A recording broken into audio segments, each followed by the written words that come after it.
Bonjour, c'est Gilles sur boursicoté.com. Voici l'analyse technique du CAC 40 pour cette séance du vendredi 16 janvier 2015.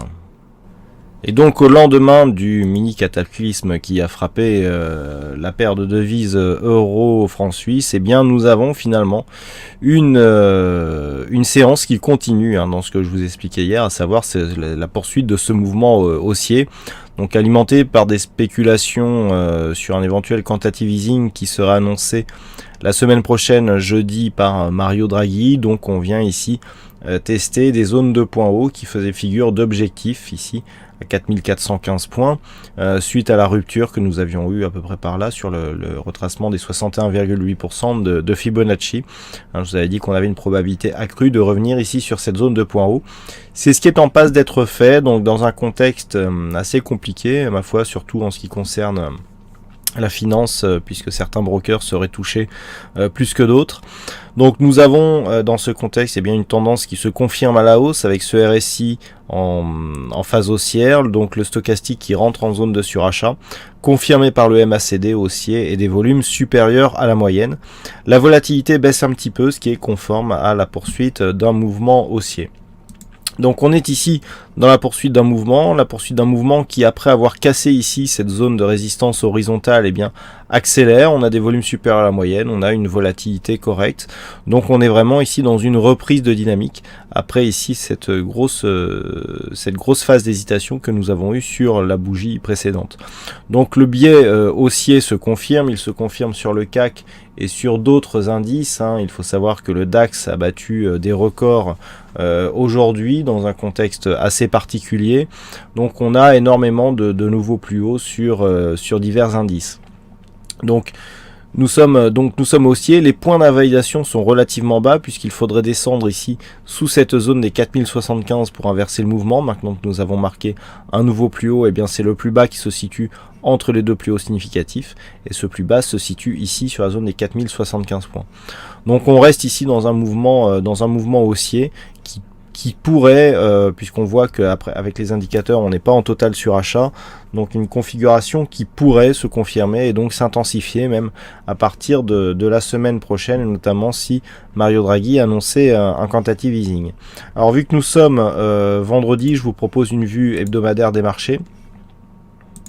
Donc c'est assez intéressant ce que nous avons, je n'ai absolument rien touché par rapport au tracé que nous avions la semaine dernière. Et donc ce qui est intéressant, c'est que par rapport à cette résistance là que nous avons qui délimite une phase de consolidation en biseau d'élargissement depuis la rupture ici de cette zone de support, donc je veux bien sûr parler de la zone de support qui validait une poursuite ici d'un mouvement haussier, nous sommes en train de tester là cette zone de résistance. Alors c'est assez intéressant que les cours viennent clôturer juste sur cette zone, puisque c'est sur une rupture de cette zone que nous aurions ici la sortie de cette tendance baissière qui pourrait se manifester par une reprise haussière, donc sur la tendance moyen-long terme. Alors si on s'écarte un petit peu, on peut retracer les mouvements de Fibonacci par rapport justement à cette dynamique. Donc on prend ici sur la dynamique directe, voilà. Et ce que nous pouvons constater, c'est que d'un point de vue moyen-long terme, nous avons ici cette phase de hausse, donc directe, avec très peu de phase de consolidation, qui vient consolider ici, et vous voyez, à part ici, cette attaque, on reste ici au-dessus des 38,2%. On voit ici que les cours viennent tester cette zone, 3950, 3920, et qu'on est en train de revenir ici. On est repassé franchement au-dessus des 23,6%. Et là, si nous avions ici une rupture de cette zone de résistance, ça pourrait se manifester par une accélération encore une fois, qui pourrait venir donc sur un test des 4600 points, et si la cassure de cette zone se valide, on aurait ici phase de continuité qui serait validée par cette dynamique haussière, consolidation quasiment sur les 38,2%, et donc en cassant ici, on validerait la continuité haussière du mouvement moyen-long terme qui se ferait dans un contexte assez dynamique. Donc là, on est vraiment sur une phase intéressante, et c'est cette vue hebdomadaire qui nous permet d'apprécier justement cette configuration actuelle. D'autant plus que si nous traçons ici une zone de support sur ces points bas significatifs, on a quelque chose qui est potentiellement assez dynamique et donc qui pourrait ici aider à une rupture de cette zone de résistance. Lorsque l'on regarde les indicateurs, il n'y a pas du tout de surachat. Autant sur des contacts ici qui viennent au niveau de la résistance lorsque nous avons ici un indicateur en surachat. Beaucoup plus compliqué de prévoir une cassure que lorsque nous sommes dans ces conditions. Regardez, on a ici un RSI qui est quasiment neutre, légèrement haussier, et le stochastique, idem, qui est sous sa zone de surachat, et donc où l'on peut potentiellement casser. Le MACD est totalement neutre, donc là aussi il n'y a aucun signal de surachat sur cette phase, et les volumes sont supérieurs à la moyenne, donc on est vraiment ici dans un contexte qui nous donne une perspective plutôt haussière. Donc d'un point de vue hebdomadaire, ce que l'on va attendre la semaine prochaine, c'est la rupture ici de cette zone des 4388, alors qui la semaine prochaine se situera à 4378 points environ. Donc il faudrait ici valider une cassure propre de cette zone pour rallier rapidement ici la zone des 4600 points, qui est le plus haut qui a été constaté donc en juin 2014. Donc c'est dans un contexte haussier ce que nous attendons. Par contre, si les cours restent ici sous cette phase des 4300, sous cette zone pardon des 4382, le risque ici c'est de casser cette zone de support d'une manière un peu plus forte, mais c'est surtout sur une rupture franche de cette zone des 3920 points qu'il y aurait un risque de retourner sur un biais baissier, avec donc la dernière limite à ne pas franchir qui se situe à 3793 points. Pour l'instant, nous sommes sur une phase dynamique court terme haussière. Les indicateurs sont plutôt bien orientés, donc là on est dans une bonne configuration pour provoquer une cassure et rejoindre les 4600 points. Le niveau d'invalidation est relativement bas, puisqu'il faudrait passer ici sous 4074 pour totalement invalider cette dynamique. Donc pour l'instant on a du temps. Première zone d'affaiblissement ici sur cette zone des 4310 points, et oui, hier on était en dessous, donc vous voyez, les choses vont très vite en bourse. Si nous revenons sur la vue journalière, donc nous avons ici un premier objectif qui se situe à 4415 points. Rappelez-vous, donc d'après la vue hebdo, si on vient ici toucher cet objectif, on valide la cassure donc de la résistance baissière moyen long terme. 4414 donc comme prochain objectif, et donc à terme sur une poursuite du mouvement, eh bien on attend ici un contact avec les 4500 points, 4496 exactement. Les niveaux d'invalidation d'un point de vue court terme se situent ici sur cette zone de points bas, d'ailleurs c'est les mêmes que la vue hebdomadaire. Donc cette zone ici des 4074 points. Première zone ici de fragilisation, la zone des 4310. Alors tout à l'heure je vous l'ai montré aussi sur le biais moyen long terme. Pourquoi? Eh bien tout simplement parce que c'est une zone de résistance. Depuis on n'a pas eu de nouveau plus bas, puisque le plus bas était ici.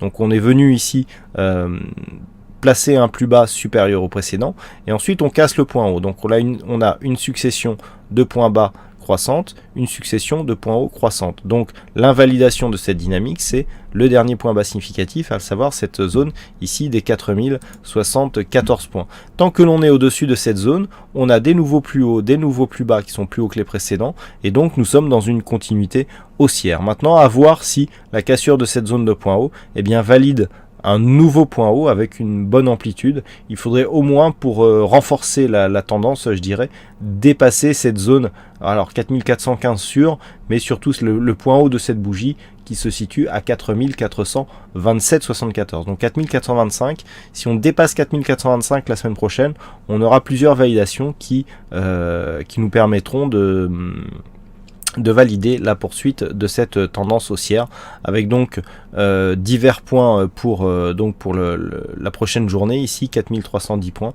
et donc pour la prochaine semaine, donc pour valider ici la continuité, cette zone des 4074 points. Voilà donc ce que l'on peut dire sur cette analyse technique du CAC 40, donc comme je vous l'indiquais, dans un contexte particulier, avec donc a priori de nombreux investisseurs ruinés, il faut le dire, avec présentant même des soldes négatifs pour beaucoup d'entre vous. Si vous êtes dans cette situation, n'hésitez pas à poser des questions, à vous rapprocher d'organismes spécialisés ou même de votre courtier. Les soldes positifs sont dans la plupart du temps, normalement peuvent être pris en charge par le courtier si le risque a été mal calibré. Donc avant de céder à quoi que ce soit, faites auditer vos positions et rapprochez-vous d'associations d'investisseurs ou de personnes compétentes qui pourront vous renseigner. Voilà donc ce que l'on peut dire sur cette analyse technique du CAC 40. Alors au niveau des statistiques, on retrouve quelque chose d'assez partagé, puisque sur les statistiques, donc à un jour, on est sur un nombre de cas représentatifs assez fort, mais du coup une probabilité moyenne. Alors à un jour, on est à 53% de poursuite haussière, donc c'est vraiment très partagé. Les statistiques à 5 jours seront dévoilées donc prochainement dans le week-end. Voilà donc pour terminer cette semaine, ma foi très très mouvementée.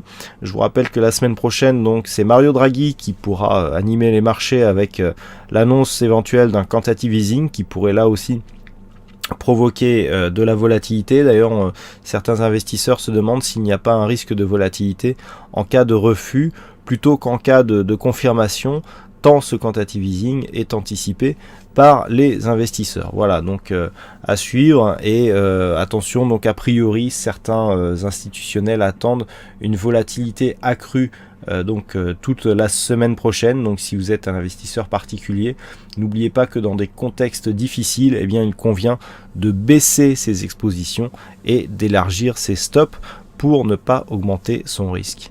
Voilà donc, passez un bon week-end, bonne chance dans vos prochains trades et on se retrouve dès lundi prochain pour de nouvelles analyses sur le site boursicoté.com. Bon week-end à tous.